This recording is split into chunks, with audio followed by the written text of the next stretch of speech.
All right, guys, here we go. Another episode, Gospel of Fire. And I'm on this roll of people I've never met before. Shane Snow, what's up, man? What's up? Yeah, it's nice to meet you. Nice to meet you. Thanks for doing it. Hello? Oh, yeah. Hello. Oh, cool. Yeah, thank you for coming on. I don't know what happened. Yes. Oh, yeah, it's my pleasure. I'm really happy to be doing this. So I've been asking everyone this question that I've not met. So I'm not Joe Rogan. I'm not Tim Ferriss, Jocko Willink, or I don't know, any of these other like hugely successful podcasts. Why would you say yes to some like maybe meathead that you've that fly in a cage, man? So one reason is I'm friends with Noah Kagan, who I just did Noah the other day.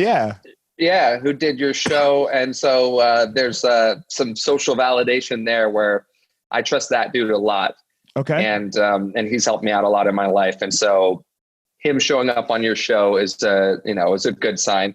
I mean, another thing is that I'm not exactly sure how we got connected initially, but the description of what you're doing sold it. Your profile is interesting. The things that you've done in your life, I think is an interesting path, which just to me as someone who studies human behavior, I'm fascinated by that journey just from the little bit that I've seen.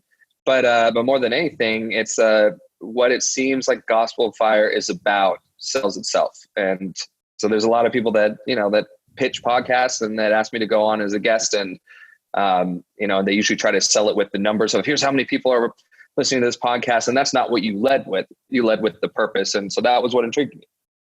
Man, you got to lead with why, right? Yeah. Yeah. I think Simon it's cool. Sinek said it, that's my thing. Like, I don't know. I think my numbers are decent. Everything's okay. It's not like I said, I'm no one's Rogan. So, and yeah, for me, just to, the Gospel of Fire, let's do hard shit. And that's the gospel. So, yeah, I like it. Yeah. So let's talk about you. So how did you meet? Let's start with Noah. How did you meet Noah? Where did he help you? That's an interesting thing because I never met Noah before. And he did the podcast too. So, and now, I like Noah. He was hilarious. Well, so I think he's generally a generous guy, and he's got a lot of discernment. I think my story is that he's a natural at finding good people, but he's also a generous person. So, his approach to, marketing is kind of his area of genius, and his approach to that is helping people first and helping people as a way to build a business rather than selling people. And I like that. And so when I met him, I'm not entirely sure, again, who the intro was from, but it was actually this funny thing where we got introduced over email, and then I knew of him, and I don't know that he knew of me, but I just hired an assistant, and she was doing a great job at screening things. And so she told him, hey, Shane's really busy this summer. Can we set up a call for like September, like 3 months later? And Noah was like, wow, this dude must be, and this is what he told me at least, like, this dude must be a bigger deal than I thought. Okay. And so then he approached it as like more of an honor when we finally connected. But what was happening, the reason why like, this motherfucker just big timed me. Yeah. And, but what was happening is I just hired an assistant. And then like a week after I'd hired her, actually, she was more of an apprentice to help me with a big book launch that I was doing. And a week after that, I sat down with her to tell her what I wasn't about to tell anyone else for several weeks, which is that my wife had just asked me for a divorce, and I was about to be going through some stuff that was going to have to put all of these projects on pause, and we're going to have to figure out how to do the book launch in the middle of me moving and getting rid of my stuff and being terribly depressed and alcoholism and the kind of the bad choices that flowed from also the inevitable circumstances of some big life change like that. And I was also in this place where I was not ready to talk to a lot of people about it. So I told my assistants and like not even my business partners, not even my family for a little while. And so when she pushed Noah off, it was actually because of that. So by the time I met with him, I had gotten to not a great place, but a slightly better place. But I was clearly someone who was hurting and who was in need of a friend. And so when we met, presumably for kind of business reasons, it actually turned into just a conversation of two human beings and him supporting me I opened up to him in a way that I hadn't done to very many people at the time, about how it was, people expect you to get over something after 3 months and it's not that easy. And, and how I was self-sabotaging. And he was so kind. And, I don't think he'd been through the same thing, but, he'd been through similar kinds of, things. And so that was the foot that we got started on. And from there, we've been friends. And it's one of those friendships where if we go 4 months, 6 months without talking, when we do talk, it's like you pick right back up. You don't have to apologize like, oh man, we should do this more often. It's like we have a bond that's really meaningful. And so then over the years we have worked on things together, but yeah, that's how I know Noah. Dude, those are my favorite kind of friendships. Like the ones that like are no work, zero work. And I don't know, for me, I'm married, I have 2 kids. I don't have time for other kinds really. Right. Like the ones that I have that are work, that are already in my life, like, okay.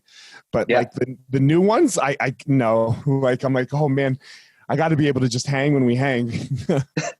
It's funny because there's also, right, that the first category of friends I think is also important. The people who you kind of have no business being friends with at this point in your life. If you'd met them today, it would be strange, to sort of strike up a friendship and invest that time. But because you did invest time when you were a different person or when you were younger, they're a person who adds something to your life that you wouldn't be looking for now. And I think that's valuable too.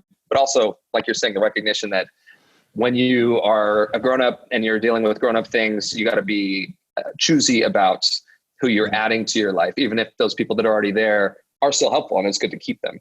Yeah, man, some friends, like,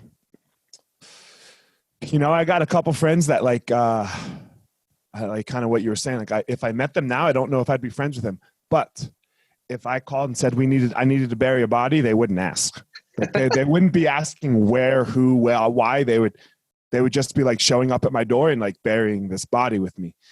And for me, that's the most valuable type of friend. Like, so I'm willing to put that work in all the time for a friend like that. And there's a difference between a toxic person that you do need to cut out of your life and a person that just is living a different life than you. I have a friend that comes to mind who can be a handful, you could say, but when I talk to him about things that I want ideas for, or I'm working on or whatever, he's so far in the left field that just considering what he has to say actually gets me thinking in a direction that I wouldn't normally think. And that's awesome. And he's not toxic, even though he's a handful. But because he's a handful, I wouldn't have, chosen him now. And yet he does make me better. And he would drive down, from New England to help me out if I was in a crutch. So yeah, I appreciate that. My business partner's like that. Like he's full on like, entrepreneur, not even entrepreneur, like founder type, like in his mind, right? Like he's over here, like just, you're like he's, sometimes you're like, bro, come on, just get on the same page with us. But when he brings in those gold nuggets, you're like, oh fuck yeah. And we've done everything as like, I've known him since I was 19. He like started as my teacher. So every single thing in my adult life is because of him. So it's like one of those things. I love him. If I heard anybody else talk like this about him, I would fucking kill that person. Right? Like there's like 3 people that I allow to be like, yo, yeah, you can like kind of complain about him, but everyone else in his life, you can go fuck yourself. Shut up. Like, that's great. There's I don't know if this is too much of a tangent that we're going down, but I really appreciate having people in my life who can push back on me and disagree with me and give me shit in a way that's that I don't take it personal because they're trying to help me. And, and I'll defend those kinds of people. Sometimes it's hard. I mean, I think sometimes we only try to collect people who agree with us and who make our lives easier. But sometimes those people that make you think harder are some of the most valuable kinds of friends. And the ones that if someone's like, he's a really disagreeable person, it's like, fuck you. He makes me better. And that's why, it is this disagreeableness though, partnered with caring about you personally. I think that makes a difference rather than, just being a jerk. I agree. Sometimes though, with the people that I'm super close with, and I don't know, you tell me like how you are or like what you've seen. I have to be, we have to be a little more careful. If you have like a real short, direct line to my heart, like it, like it can't come so harsh necessarily. Yeah, that's true too. Where like, if you're a step removed from me, it can come a little harsher. I don't like, I don't think you might like destroy my whole life, I guess. Yeah. And some of that's personality too, right? Right. Recognizing your personality and the way your ego is different than someone else's ego, how they might receive, or you might receive something differently. And, I think that might be an area where you and I might differ a little bit, where someone who's a little further removed, I think would hurt me more because you don't know me. But someone who's a little closer, I would take it in a bit of a different way. Maybe not necessarily speaking in generalities, but I think that sure. Diversity of ego among your friendships and relationships, and understanding the different approaches that work. I think that itself is an interesting topic that we probably talk way too long about. But yeah, no, it's all good. So you said you study behavior, right? What do you do? What is that? Explain a little bit. Yeah, so that's how I describe so I'm a journalist and a writer is sort of my sort of primary identity as professionally. And the way I've described what I write about now is human behavior, what we're learning about how humans work, either from psychology or neuroscience, and how we can change the way we think and live because of that. And I describe it that way now. Historically, I've described myself as a science and business journalist. And a lot of science, like the life sciences and psychology, are really about how humans behave. And business is relationships and behavior. So it's kind of a business. Exactly. I think a lot of what we can learn about the brain and about humans work together, how we don't work together, is so directly applicable to business that's then kind of where a lot of my stuff has ended up. But lately in my career, I've zoomed out beyond just, business writing. A lot of my writing has been magazine stuff around specifically business issues. And now I'm zooming out to, if we're talking about team issues in a business, the psychology that underlies good and bad teams also applies to families and to communities and to humans generally. So that's how the human behavior angle works. And what's cool about it is I get to hobnob with people who are studying the brain and social relationships in laboratories and in new research. And I get kind of an inside track on what we're learning about ourselves. And my job is to translate that for people. What are we learning? All sorts of things. There's an interesting thing that I just published with a co-author of mine yesterday. Actually just came out. We worked with this neuroscience firm that they basically put this really cool new technology called SST. It's like a brain helmet, essentially. They put this brain helmet on you and measure brain activity. And what they do is most of what they do is what's called neuromarketing. It's like someone's making a Super Bowl commercial. They put this brain helmet on you, on a bunch of people, and they see, what do people really think about this commercial? Because focus groups, you could say like, oh yeah, I love the commercial, but then your brain is totally bored. So we talked them into letting us do a study with this technology of political candidates and how people, it's political ad season. There's a million political ads on. It's like I keep seeing these Bloomberg ones. What do people actually think in their brains? How are they responding emotionally? Are they remembering these? Are they reacting negatively? What are the messages that are working? So we put a bunch of these brain helmets on people and had them watch a bunch of political ads stuffed into shows like Modern Family and NCIS, stuff that's kind of, less charged. And then we took a look at what the brains are saying versus what the people are saying in the survey.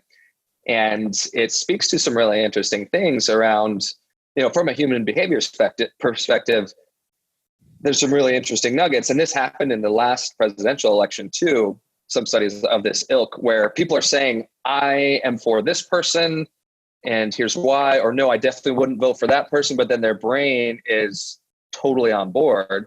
So it's like they're suppressing, they're not speaking honestly about what they think. And because of, it's not socially acceptable, or sort of this calculation of, well, this candidate won't win, so I won't say it, but this is what I'm most excited about.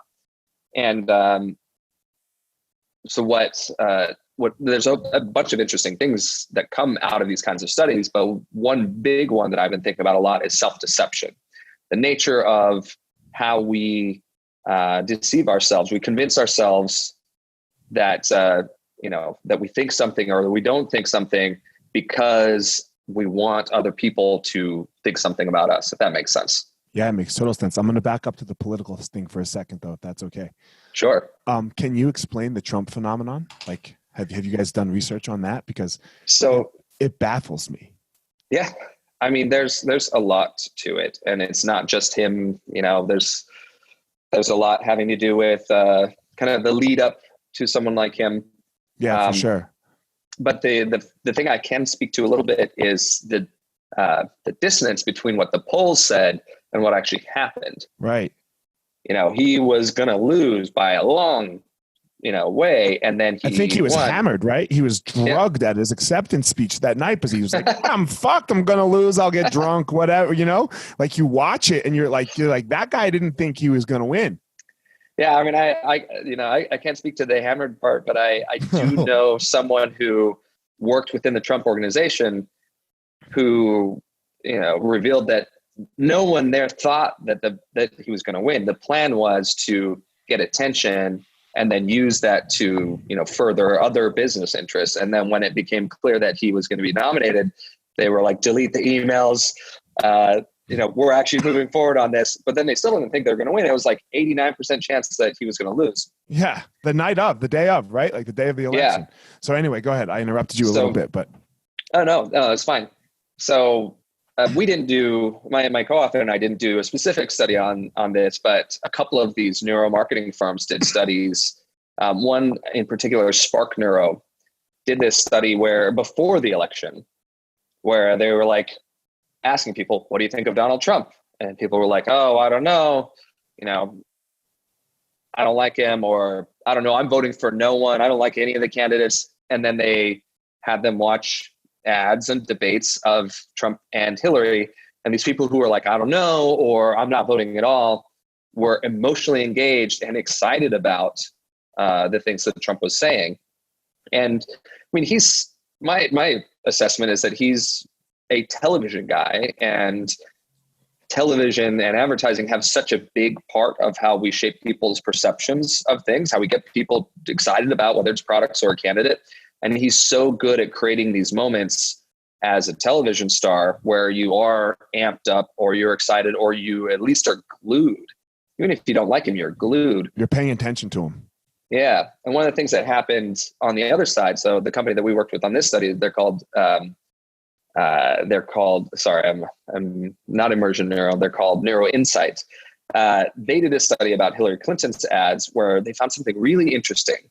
She had all these ads where she wanted people to feel warmly about her. So she's with kids, and she's visiting schools, and she's visiting hospitals, and it's like, Hillary, like, I'm great. And people were highly... That was a bad play. Yeah.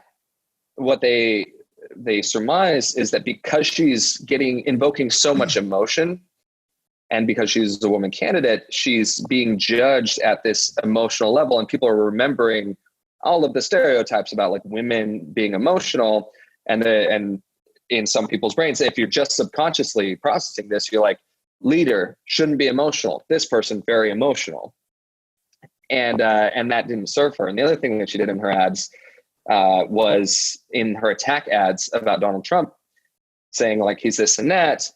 There was not enough memory encoding, is what they call it. So you don't remember the specific attacks because it's using big words, or it's whatever, it's jumbled up, or there's too much of it, but you walk away with a negative feeling.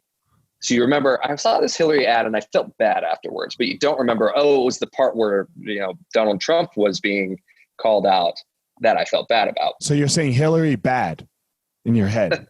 Exactly. Even if what she's saying is someone else bad. And this is one of the things in our study that we saw that Elizabeth Warren, one of the things that may explain her surprising success so far, despite initial projections that she wouldn't do very well, is that she does not elicit much emotion at all. In fact, hardly any. People are processing her message from a purely logical standpoint rather than an emotional standpoint, which as a female candidate may actually be serving her well because the world is shitty, basically. And whereas Joe Biden is all nostalgia, all warmth, all memory, and he can get away with that by nature of his profile. But when people watch him, the people who say, I don't want to vote for Biden, I don't think he'll win, they're just filled with warmth. Basically, their brains are like, I love this guy, even though they're saying I wouldn't vote for him. And so those kinds of things, why would you not say out loud, I love this guy if you feel that way, if he's making your brain feel that way? Well, maybe because it's not cool to say that, given, some of the popular narratives. Your friends are like, oh, he's not, whatever enough for our group. So it's a little bit less safe to say, but I feel really good about him, which is that self-deception. Sure. You're not paying attention to what you're doing. Yeah. Yeah. So can I guess this is kind of on the topic of self-deception and whatnot. Free will. Like, are you a Sam Harris fan? Do you ever listen to Sam Harris? I've listened limitedly to Sam Harris. I've read a couple of his books. Okay. I read his little one on lying, actually, speaking of self-deception, that I really liked. I really respect him. I don't know that I could wholesale say that I am on board with everything, but I really respect him. And I think he's bringing a very valuable perspective to a lot of conversations. Man, I can't say I'm wholesale on board with me. So I don't know how, I think this is one of the biggest problems that we have today is we have to be wholesale on board with somebody. And I'm like, shit, man, change my mind. Oh, yep, you did it. Right. Like you changed my mind. So I think I'll get back to the Sam Harris thing in a second, but you said it here. I hate this concept that you have to agree with everything somebody does. Like it's craziness to me. Like I said, I don't agree with me. What an impossible standard to set for someone, for anyone. But we're doing it. We're so doing it to people. We're like, yo, back in 1985, when you were 15, you did this thing. And now we're going to, especially, I don't know where you stand. I stand more left for sure. Yeah. I won't say that I'm a Democrat anymore because I think they're fucking crazy too. But I definitely stand left. I'm left on most issues. But we crucify each other. We fucking the left just eats its own because they make some mistake and then there's no path to forgiveness. And I just can't grasp it. Because I fuck up all the time. Yeah. And I think a lot of that has to do with social pressure. I think a charitable explanation of that phenomenon would be that most individuals can arrive at the conclusion that people are complicated. We've all made mistakes, but in a pack, we have a harder time doing that. And this is one of the reasons, when you say that you identify as left, I stopped putting a label. I identify as an independent on purpose. That's more left in a lot of my sort of beliefs at this point. And I frame it like that because I don't want to put a label that I'm part of a group. Say I'm a Democrat or I'm a liberal or I'm whatever the group is. I'm part of the Yang Gang because I want to be able to not have to go with the football team on every issue and not have to face that pressure. I like the idea of seeing things that can make my life better or that can be useful to think about anywhere. And I do think it would be more helpful. I mean, there's kind of practical realities about politics that lead to the party thing or whatever. But look, I was just about to bring that up. That's why in my opinion, that's why we got Trump, because Bernie would have crushed Hillary if everyone could have voted in the primary, but you had to be a registered Democrat. Right. So most registered Democrats are old. They're old school Democrats. Clinton, love her, boom, done. Right. But if people that don't register with a political party could have voted in a primary, we would have had Trump versus Bernie. And those numbers were way above Hillary versus Trump. It's interesting. Or not. I'm sorry. Yeah. So I agree with you because I think the whole 2-party system is fucking terrible. It's so god awful. But it's reductionist. Yeah. You have to. Yeah. Yes. And it makes you identify with a group and then do this whole good and evil thing like we're talking about.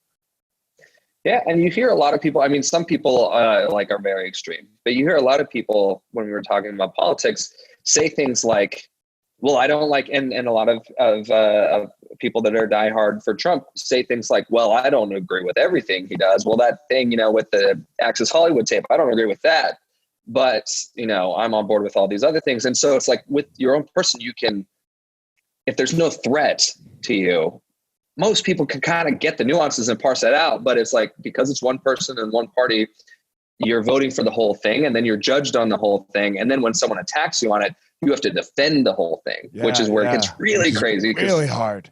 Yeah. Like, why would that make sense at all? Sure. Yeah. That doesn't grasp me. I'm going to go back to where I was going with Sam Harris now. Because you were saying we're delusional a little bit with our thoughts. So like Sam Harris, and I think I 100% agree with him here on his free will take. What is your take on like free will? It's a big question. So I've been watching The Good Place. I don't know if you've seen that show. I haven't. What's it about?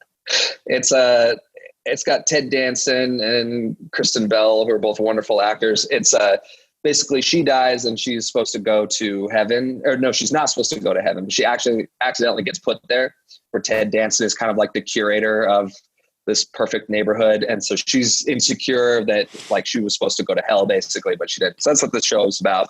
But there's a lot of philosophical discussion in there. It's a comedy, but in a recent episode I watched, they basically get into this whole free will thing. Well, if my parents were this and I was raised this way and all these forces, and my atoms and this and that and laws of the universe, am I really responsible for this choice that I made?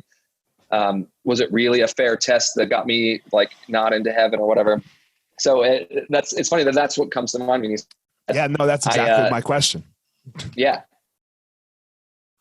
I'll say this. I haven't formed a strong opinion on it, but I'd like to believe that I'm in control and that I bear responsibility for my actions. I recognize that there are some things lots of things that are outside of our control. A lot of success is about opportunity as much as it is hard work. Someone who works just as hard and is just as talented, but grows up in the middle of nowhere by themselves cannot, become a pro basketball player versus someone who has a chance. By the way, RIP Kobe, speaking of that. So I think there are things that are very obviously not in our control and we should not be held responsible for. But I like living from the point of view, we're with the assumption that I'm responsible for my feelings. I'm not responsible for what happens to me, but I'm responsible for how I react, because that's the thing I'm working on now. So if that's not free will, and that's just like all of the atoms and molecules and all the circumstances leading me to take that attitude, I guess that's okay. But I like to believe that I'm in control so that I take responsibility. What do you think? I'm curious.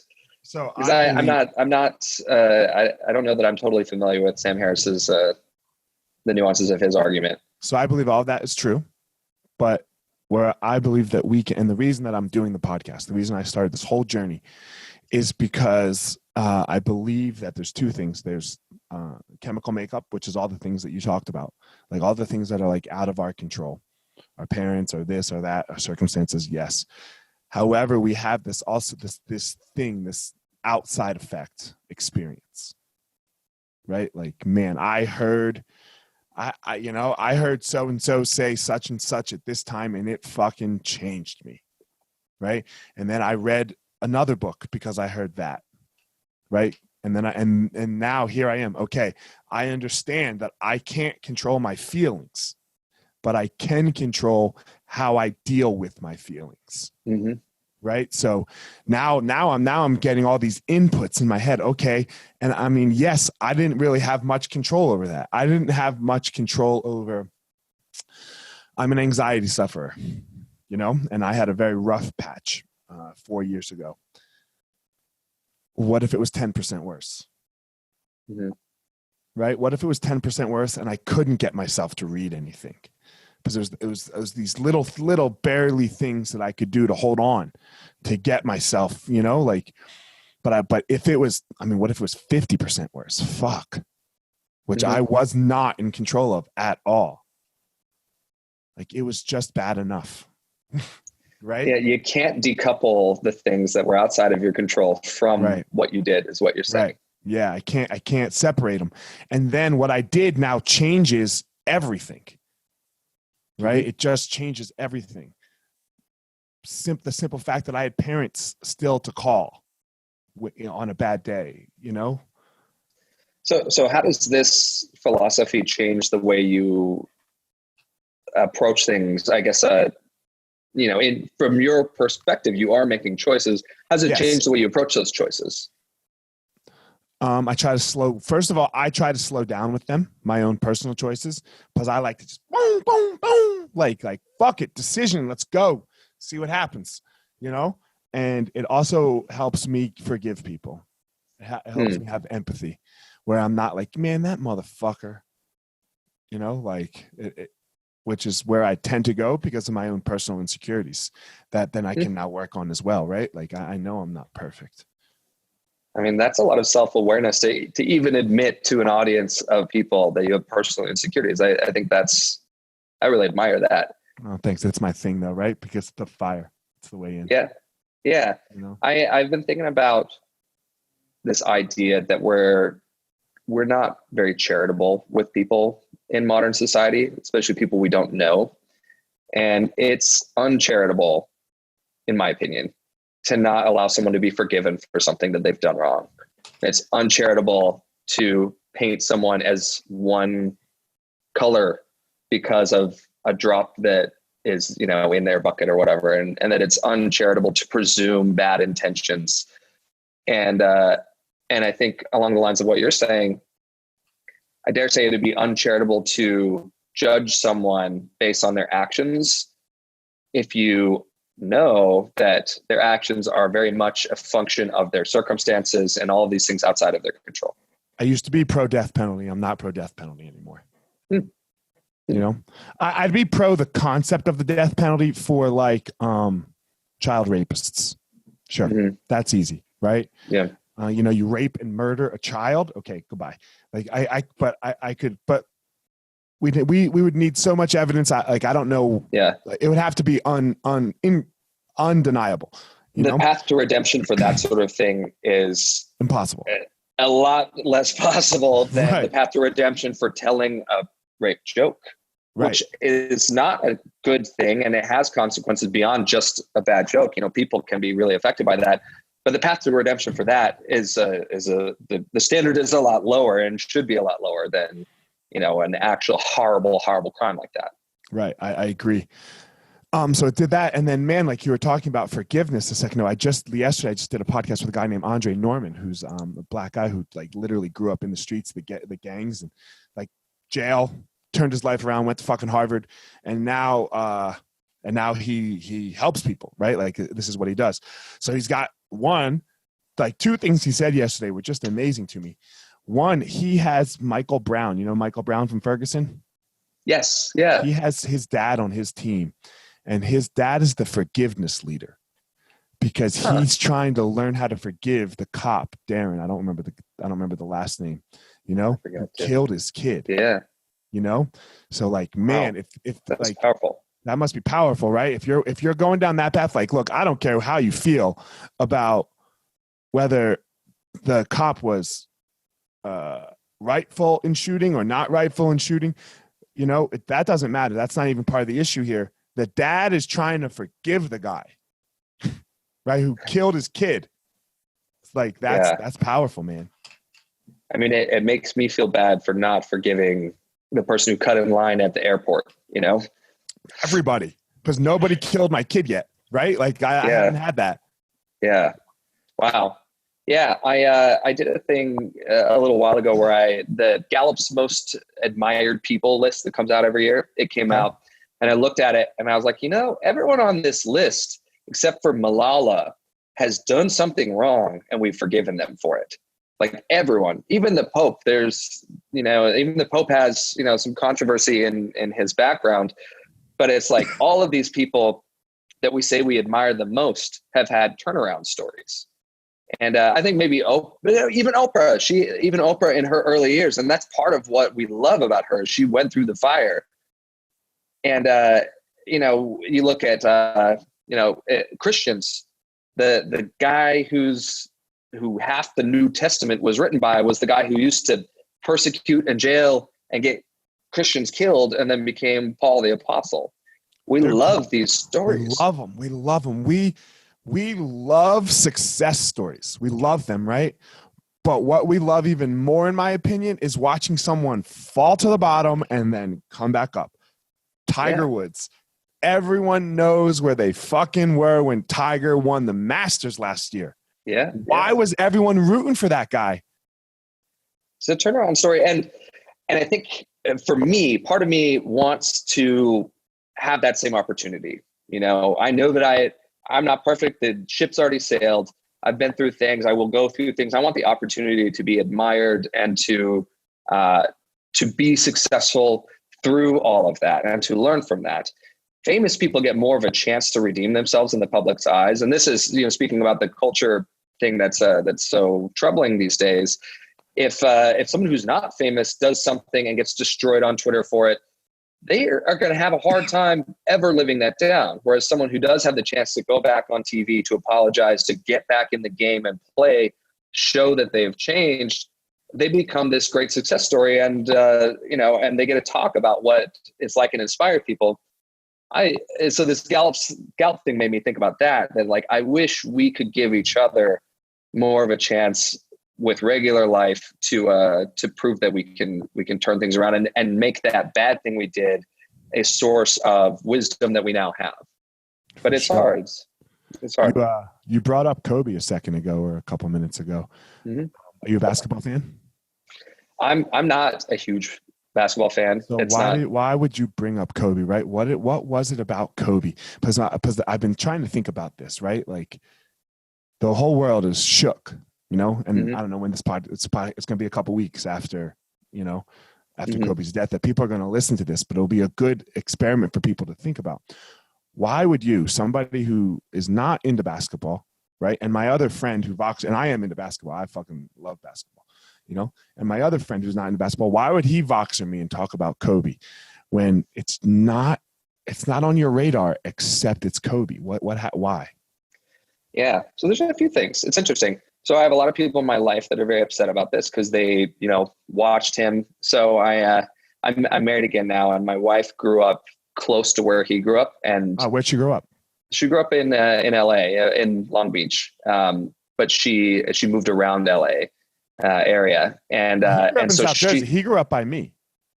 He grew up when he first. Got it. Okay. When he first was like in his college career or something like that. Like no. So you know nothing about Kobe. I mean, I know nothing. Yeah, no, it's amazing. But it's amazing that you brought it up. He grew up in South Jersey, or he grew up all over the world, and then he went to high school in Philadelphia, and I lived in South Jersey, so that's why I'm super connected to Kobe because I watched. Right. So when did he on the news?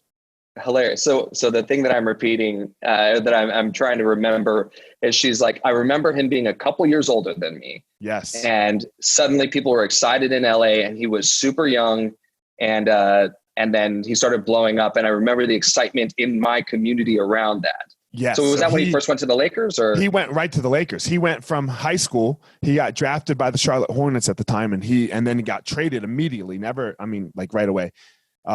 To the Lakers. So he was LA. He was 18 years old in LA, rich as fuck.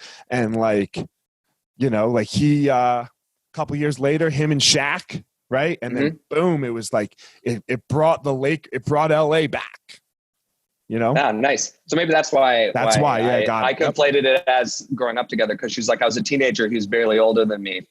Right. So it must've been, he's 18 and she's 16 so or whatever. He was 18 and in playing maybe 19 when he first started to play, somewhere in there, 18 or 19. When was your wife born? Do you know? Oh, of course you know. 83. 83. Okay, so I was 80. So we're right around the same age. She's a little younger than me. So she went through all of her teen years because I was about to graduate when he went to LA. He went to LA and I was now a junior. So she was probably maybe a freshman or something. Yeah, 8th grade freshman. Yeah. So her whole teen years, he was whole teen years. Hometown hero. He was raised in LA. So that's why she loves him. But go ahead. Sorry. Yeah. So my roommate in college had Kobe posters everywhere. Okay. So between him and my wife, I have two people who really love him, even though I hardly followed him. But seeing the outpouring of expression after he died, and then looking into, what's some of his story, and I knew that he was one of the best, and I thought he was entertaining to watch, even though I'm not really a basketball guy. The thing that really has made me think about him, though, despite hearing all these things, all the good that he's done, and all that, is I saw literally in the last 2 days, I saw 2 videos that threw into light what kind of a person he must have been, and that has helped me. Why I'm very sad that he's gone. The first video was this Michael Jordan video. Is a commercial for Jordan, and it's a super dramatic thing where it's shots of old crappy basketball courts, and he's like, I may have led you to believe that this was easy. And then it shows all his trophies and stuff. And he's like, I may have led you to believe that I was just great at basketball.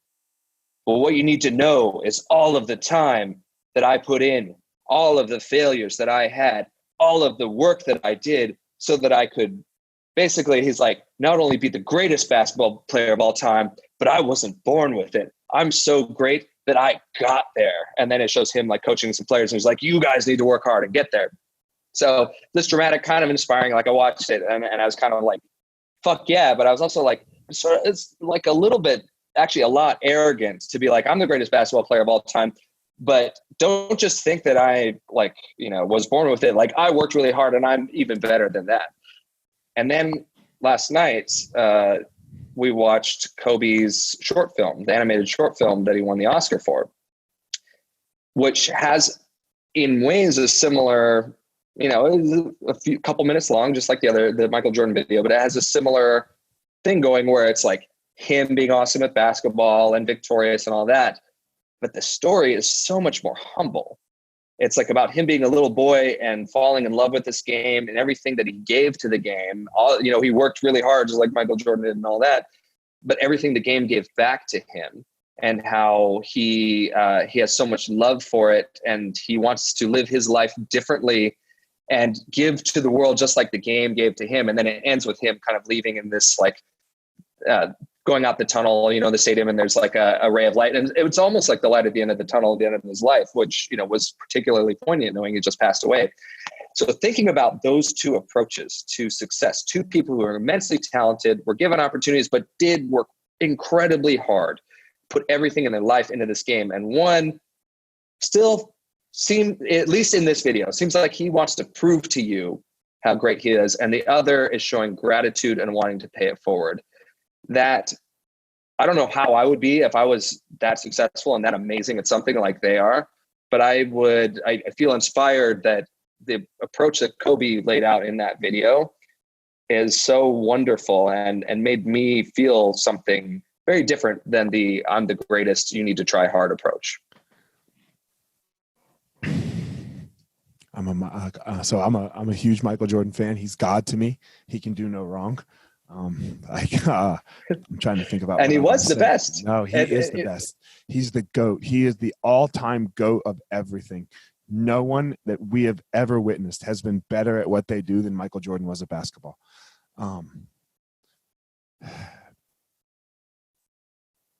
He talks about both. He is very arrogant. He's a total piece of shit, bro.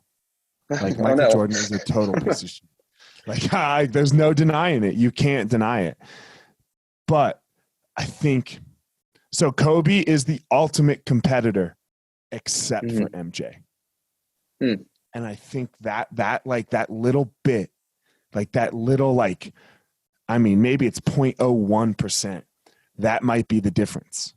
But that also is the huge difference in the people. Right? Like the humility factor. Like the human. Like Kobe was everything for his daughter. It's so sad with his daughter that died, right? Because everything he was doing was for her now, for his kids. And I know I'm going to get some hate because, the whole Colorado incident in the late 90s. Yeah, go fuck yourselves. Well, it's also, it never got clear enough to be able to definitively make a call. Look, man, I actually don't know very much about this story. So I am all about the real shit. Like Harvey Weinstein, piece of shit. Fucking Bill Cosby, piece of shit. Sounds like a lot of other people, piece of shit. Mike Tyson, who did even go to jail for it. You don't go to celebrities' hotel rooms drunk at 2 a.m. or at all. You don't. Like is that the story? That's all that's Kobe's and Mike Tyson's. Like, why are you like, it's not like he fucking grabbed some chick out of a hallway and was like, yo, get in here. She's fucking hanging out in his goddamn hotel room, just the two of them. There's certainly room for nuance in that. There's room kind of for problems. Yeah. There's room for huge problems. Yeah. To me, I'm not, I have so much distance. I'm not informed. However, I think there is a huge difference between a pattern and an incident. And I think that clearly if someone's hurt in an incident that merits, change and, and asking for forgiveness and reconciliation and trying. And from what little I know, that's what's at least required in with the Colorado thing with Kobe. The rest of it, I don't know, other than that it never became conclusive. So it never became conclusive. And people that are going to hate on him, like, God, I mean, first of all, it's 20 some years ago, but, man, either way, let's even say the worst did happen. And someone who does the worst ought to be held accountable and responsible for that. Like we were talking about before, that does not mean that there weren't positive things that we could pluck out of it, even while condemning the thing that was bad. Even if you condemn the person, because that's the stance you're going to take, it would be throwing the baby out with the bathwater to say that this isn't someone who also added some positivity to the world before they died. Which is hard to say. Like, it's really like, I might get hate for saying that too, because it's really hard to say when it's personal. Yeah, sure. But, if it was my daughter, I don't know what I'd be saying. Oh yeah, exactly. And go ahead. Sorry. I've people in my life who've been assaulted and who've, in my family, and it's very personal. And so I don't want to diminish that at all by saying, that I, outside of, having a complex knowledge of that situation, recognize that there's a lot of good and a lot of humility towards the end of this man's life. A lot, and maybe that incident made him better to do better for the world. I don't know, and that's a hard thing to say to the victim. If we're I hope I hope she's okay. Like, I wonder, and on the other hand, while we're having this conversation, I wonder how she's doing. I don't know who she is, but I wonder how she's doing with this right now. That must be hard too. Yeah, that must be hard too. That must be super hard, right? All of those feelings and everything coming back up now because and he's getting all this attention. Exactly. All this love, right? Yeah. Anyway, I hope people who are watching this take in that we're being thoughtful about it. I believe that your intentions are very good as you express your strong feelings on this. And I hope that other people will do too. Yeah, I mean, look, my strong feelings go to celebrities as well, like the male celebrities. What the fuck are you doing, you dumbasses? Right? Like, what are you doing taking some young girl back to your hotel room? Like, you're asking for fucking trouble, right? Like, especially and also, if you're married. Yes, and also knowing that you have the power to influence people in a way that other people don't. And if you don't think that you do, if you think that people can just walk away from you, you're self-deception. So there's a lot of layers to it. There's a lot of layers to it. So I hope my I can double down on my thinking how silly she was to do what she did, as I think Kobe was even sillier. Like to do what he did in that situation. But where they are now, I hope they're both so much better. Right. I hope they both were able to take that. Well, we know Kobe got better, right? We know Kobe did a lot of good for the world. I hope she does too. I hope she has too. I hope she's recovered too. Yeah. Yeah. Whatever I don't know what's going on, in someone's head, and some things leave a bigger scar for some people than others. And so on a similar topic, I read Why am I'm skipping his name right now. He's got the podcast Revisionist History. Malcolm Gladwell. Malcolm Gladwell. Yeah. Yeah, I love him. I read his new book when he was talking about sex, you know, in the Brock Turner case. And they were talking about how men and women see consent. Have you read his book? I haven't yet. It's on my shelf. Okay. Yeah.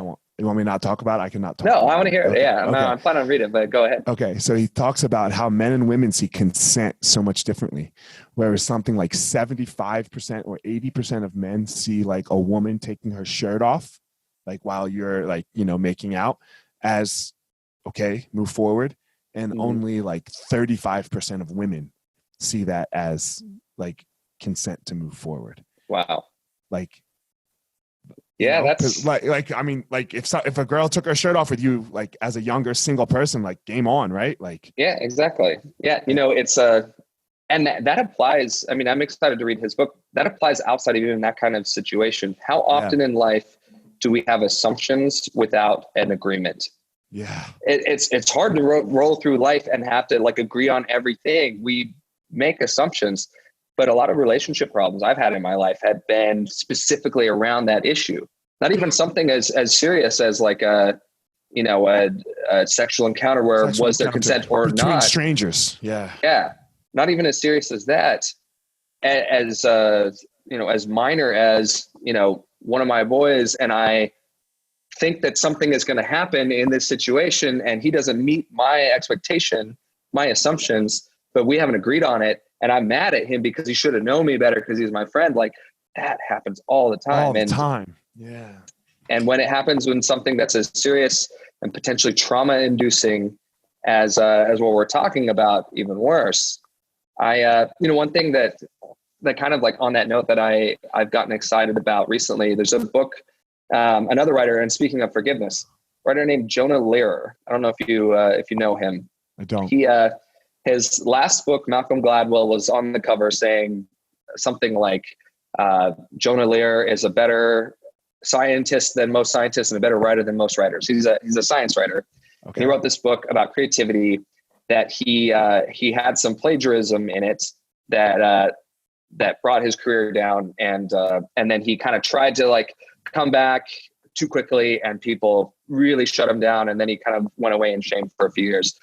And, I'm convinced learned his lesson, but hasn't had kind of public forgiveness opportunity. He did something that in my career, my profession is like the cardinal sin, plagiarizing.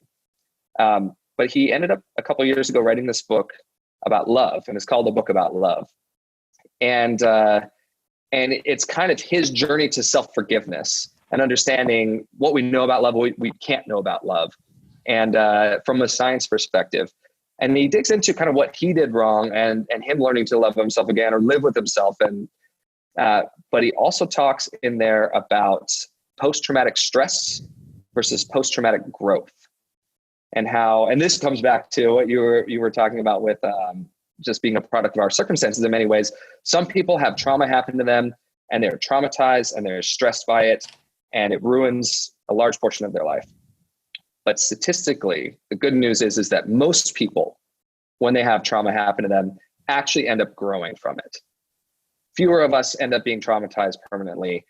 And those who do get traumatized can find growth out of it with help. You can't just do it on your own necessarily. But I think that message for whether you've been assaulted, whether you have to live with having assaulted someone, whether you've plagiarized something and had to live with it, whether you've made the kinds of mistakes that all of us make every day, we can be deeply affected by that, but all of us have the capacity to grow from it. And most of us can do it on our own, which it really warms my heart. I'm going to end this with a Michael Jordan quote. All right. based on that, and I won't quote it perfectly. And his quote was, "Man, I've lost over 1,000 games in my career. I've been trusted to take the game's final shot 50 times and missed. I have failed over and over and over again in my life, and that is why I succeed." It comes full circle. I love it. Comes full circle. Yeah, man. Yeah. Like you have to take that trauma, Yeah. So, And, and he even had help too. He had coaches, he had people pushing him when it got hard, and he pushed through. And that's why we all need each other. Man, thanks for coming on, man. It's another reason why I do the podcast. So I said one to push people to go like into the fire, but I firmly believe, and I don't know, I've said a lot of things have been our issues. Our biggest problem is we don't talk to each other anymore. We don't look somebody else in the eye and spend an hour with them. And like, just like, I don't know, man, I don't know what you and I have in common, but obviously I enjoyed this hour. I really appreciate it. Me too. And I hope we keep talking, maybe, me too. Just some bullshit over text or whatever, I'm going to send a text to you and Shane here in a second. So, well, yeah, thank you. I appreciate, digging into this stuff with you has been amazing. And I also appreciate the discomfort that we had to sit in in parts of this conversation. I think that is the fire that you're talking about. Yeah. Look, maybe you said something you didn't like. I know, I'm sure I always say dumb shit. So I'll have to learn from that. So it's such a great thing, man. So I really appreciate you coming on. Tell everyone where they can reach out and reach you if they want to go. My website's shanesnow.com. Links to everything are there. Cool. And hit me up. I'll hit you back. All right. I'm going to end this real fast. And then, man, I'd like to get your information, your contact info, so we can just keep in touch if that's okay.